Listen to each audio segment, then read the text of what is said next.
മാളിക മുകളിലേറിയ മന്നന്റെ തോളത്ത് മാറാപ്പ് കയറ്റുന്നതും ഭവാൻ എന്ന് പറഞ്ഞ പോലെ ആയിപ്പോയി നമ്മുടെ ഒനീൽ സാബുവിന്റെ അവസ്ഥ.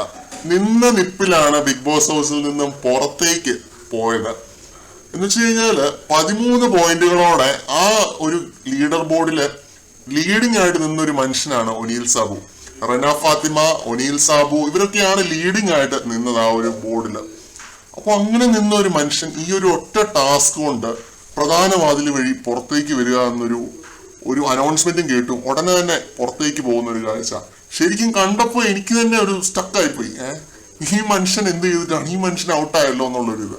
ഈ ഒരു ടാസ്കിൽ അനീഷ് കാഴ്ചവെച്ചതെന്ന് പറഞ്ഞു കഴിഞ്ഞാൽ വളരെ അൺപ്രസിഡന്റേറ്റഡ് ആയിട്ടുള്ള ഒരു പ്രകടനമാണ്. 2 റൗണ്ടിൽ ജയിച്ച് ഒരാളെ പുറത്താക്കി. ആ ഒരു ടാസ്കിൽ മത്സരിച്ച അനീഷിനോടൊപ്പം മത്സരിച്ച ഒരേ ഒരു മെയിൽ കണ്ടസ്റ്റന്റ് എന്ന് പറഞ്ഞു കഴിഞ്ഞാൽ ഒനീലാണ്. ആ ഒനീലിനെ അനീഷ് പുറത്താക്കുകയാണ് ചെയ്തത്. അൺപ്രസിഡന്റേറ്റഡ് ആയിരുന്നു. ഇത് ഒട്ടും തന്നെ എക്സ്പെക്ട് ചെയ്തൊരു കാര്യമല്ല. അതുകൊണ്ടാണ് ഞാൻ ഇത്രയും സർപ്രൈസ്ഡ് ആയിട്ട് ഞാൻ നിങ്ങളുടെ മുമ്പിൽ ഇങ്ങനെ നിന്ന് സംസാരിച്ചുകൊണ്ടിരിക്കുന്നത്.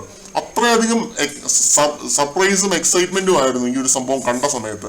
ഒരാളെ ഇങ്ങനെ നിന്ന നിപ്പിൽ പുറത്താക്കുക എന്നൊക്കെ പറഞ്ഞു കഴിഞ്ഞാൽ ആദ്യമായിട്ടാണ് നമ്മളൊരു ബിഗ് ബി മലയാളം സീസണിൽ ഇങ്ങനെ കാണുന്നത്.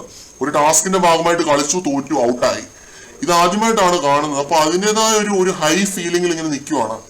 പിന്നെ അത് മാത്രമല്ല, അനീഷ് പുറത്താവും എന്നുള്ള ഒരു പോയിന്റിൽ നിന്നുമാണ് കളിച്ച് പുള്ളി അവിടം വരെ കാര്യങ്ങൾ എത്തിച്ചത്. ഒരാളെ പുറത്താക്കുകയും ചെയ്തു. അപ്പൊ ഈ മനുഷ്യന്റെ ഒരു ഗെയിമിന്റെ ഒരു ലെവല് നിങ്ങളൊന്ന് ആലോചിച്ച് നോക്കിയാൽ മതി. അത്രയും നല്ല രീതിയിലാണ് പുള്ളി അവിടെ കളി കാഴ്ചവെച്ചത്. അത്രയും മികച്ച ഗെയിമാണ് പുള്ളി അവിടെ കാഴ്ചവെച്ചത്.